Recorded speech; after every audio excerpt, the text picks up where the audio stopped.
इसके बाद शौनकादिक ऋषियों ने पूछा, हे सूत जी, आप तो परम मर्मज्ञ हैं, आपके ज्ञान की कोई सीमा नहीं प्रभु, आपका ज्ञान असीम है। साक्षात भोले बाबा ने वेदों को घोंट करके आपको पिला दिया है, आप तो ज्ञान मूर्ति हैं। प्रभु, आप बड़ी कृपा करें, कृपा करके बताओ कि किस स्थान पर दान करने से उसका क्या महत्व होता है, किस स्थान पर दान किया जाए, दान कब किया जाए। जीवन में अगर दान से वंचित हैं आप, जीवन में दान से रहित हैं आप, जीवन व्यर्थ है। पशु भी दान करते हैं, मनुष्य तो बहुत बड़ी बात है। गौ माता थोड़ा सा दूध बछड़े को देकर के सारा का सारा दूध किसे दे देती है? आपको दे देती है। क्या वृक्ष अपना फल खाते हैं? नहीं खाते, वो भी सारे फल आपको दे देते हैं। देखो उनका दान। तो यहां सूत जी महाराज से शौनकादिक ऋषियों ने बहुत ही मनोहारी प्रश्न किया कि प्रभु, दान की महिमा बताओ, दान कहां करें और कब दान करें, कहां दान करने से उसका क्या फल होता है, यह बताओ। दान की फलश्रुति बता रहे हैं। कह रहे हैं कि घर में जो दान किया जाता है, अपने घर में आप किसी ब्राह्मण को बुलाकर के कोई यज्ञ पूजा इत्यादि कराते हैं, उसके बाद जो दान देते हैं उसका सामान्य फल है। कैसा फल है? सामान्य। जो आप देंगे उतना ही वो परमात्मा के यहां लिखा जाएगा। मान लीजिए 1 रुपया आपने दान किया तो वहां भी 1 ही लिखा जाएगा। यदि इसी दान को गौशाला में जाकर के दिया जाए तो दान 10 गुना हो जाता है। कितना हो जाता है? 10 गुना। यदि 1 रुपया घर में दान किया है और 1 रुपया वही मान लीजिए आपने गौशाला में दे दिया, तो वो 10 रुपए लिखे जाएंगे आपके दान के। तो सामान्य है घर में दान, 10 गुना गौशाला में। और किसी नदी के किनारे, सरोवर के तट पर अगर आप दान देंगे तो उसका फल गौशाला में दिए हुए दान से भी 10 गुना अधिक हो जाएगा। ब्राह्मण को साथ ले जा रहे हैं, मान लीजिए किसी नदी के तट पर, और वहां जाकर ब्राह्मण को दान दे रहे हैं, तो उसका फल गौशाला में दिए दान से भी 10 गुना है। और किसी बेल पत्र के पेड़ के नीचे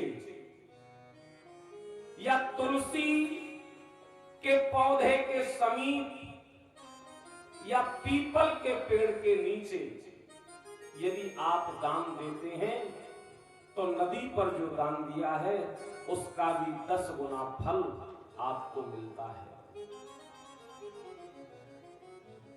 उसका भी 10 गुना फल आप पाते हैं, इसमें कोई संशय नहीं। और अगर कहीं तीर्थ पर चले जाएं और तीर्थ पर जाकर के आप यदि दान दें तो वो उसका भी 10 गुना अधिक हो जाता है। कोई मंदिर निर्माण हो रहा हो, कहीं मंदिर बन रहा हो और उस मंदिर में आप यदि दान देते हैं या ऐसी किसी कथा के सहयोग के लिए आप दान देते हैं, जैसी ये कथा चल रही है, ऐसी कोई कथा हो रही हो और वहां आप दान दें, तो वो उसका भी 10 गुना हो जाता है। इसलिए कोई मंदिर बन रहा हो उसमें और कोई सामूहिक कार्यक्रम हो रहा हो, कहीं कथा हो रही हो, कहीं यज्ञ हो रहा हो, तो उसमें यदि आप दान देते हैं तो वह दान तीर्थ में दिए गए दान का भी 10 गुना फल देता है। इसलिए बिल्कुल स्वतंत्र होकर के स्वेच्छा से जहां आपकी सामर्थ्य है वहां दान दें, सहयोग करें, क्योंकि शास्त्र कहता है कि धर्म के 4 पैर हैं और चारों में प्रधान पैर कौन सा है जो कल्याण करता है? वो दान है। कहा गया है प्रगट 4 पद धर्म के, तिनी महु एक प्रधान, जिन के न विधि दीने दान करे कल्याण। प्रगट 4 पद धर्म के, कलमहु एक प्रधान। कलयुग में एक प्रधान है और उसका नाम है दान। सत्य, दया, तप और दान, ये 4 चीजें करने से धर्म बढ़ता है। धर्म कैसे बढ़ता है? सत्य बोलने से धर्म बढ़ता है। इसलिए सत्य बोले। दूसरा दया, दया का भाव रखें अपने मन में। और तीसरा तप करें और चौथा दान करें, तो निश्चित रूप से हमारा धर्म मजबूत होता है। धर्म के प्रति जागरूक होना पड़ेगा।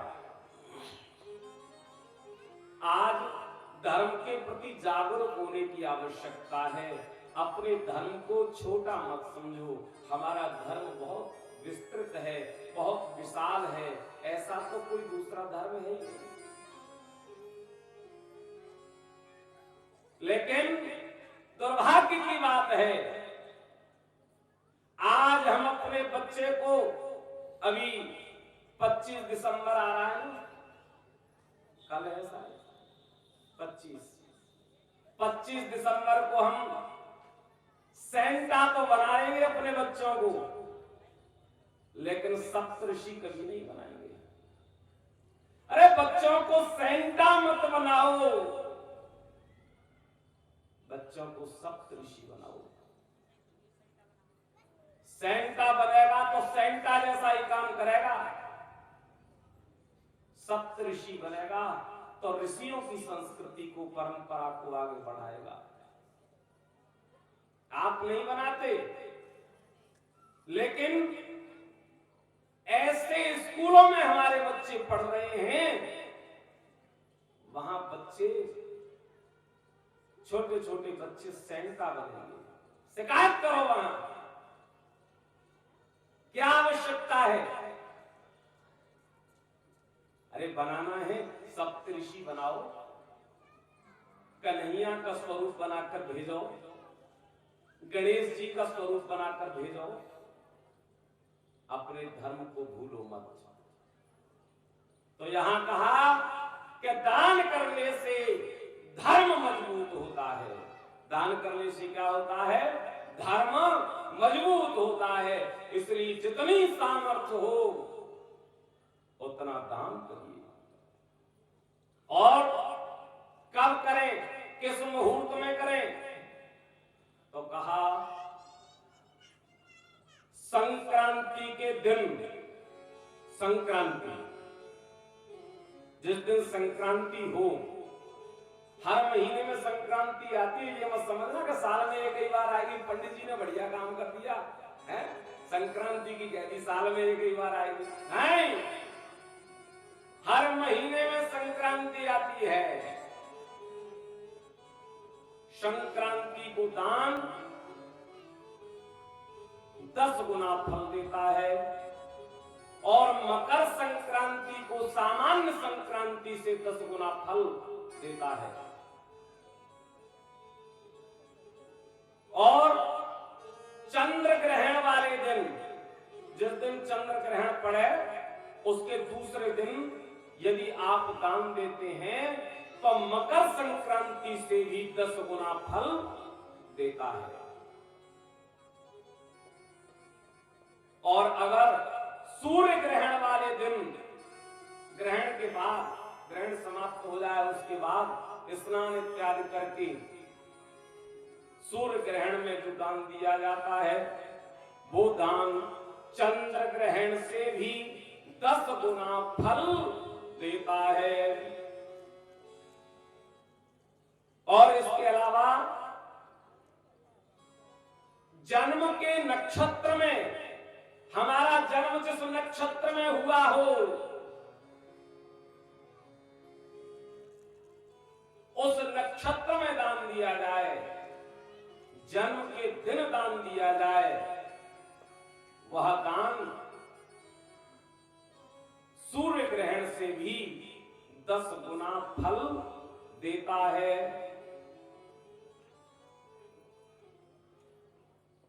और किसी पवित्र पर्व पर दिया गया दान,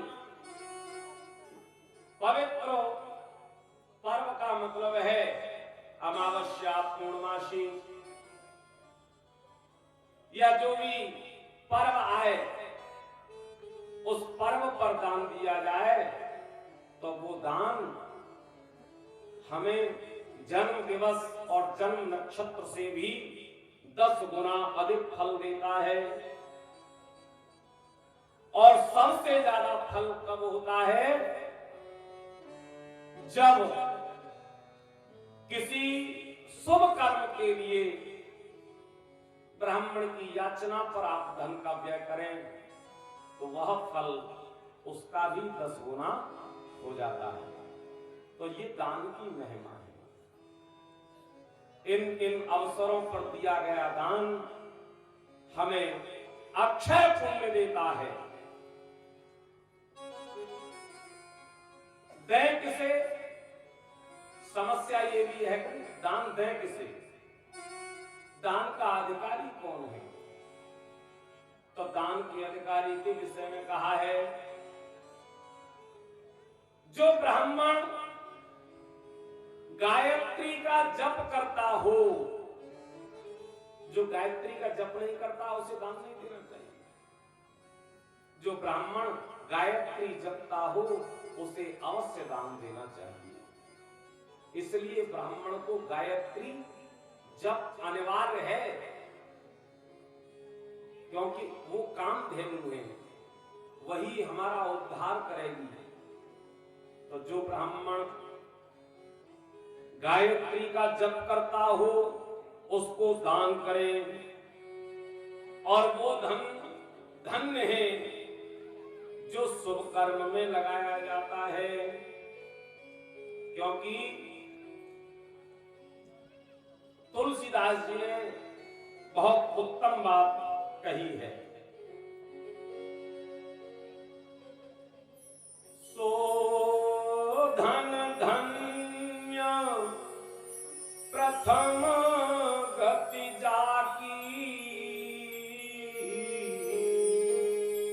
धन्य पुण्य रति मति सुई पाकी।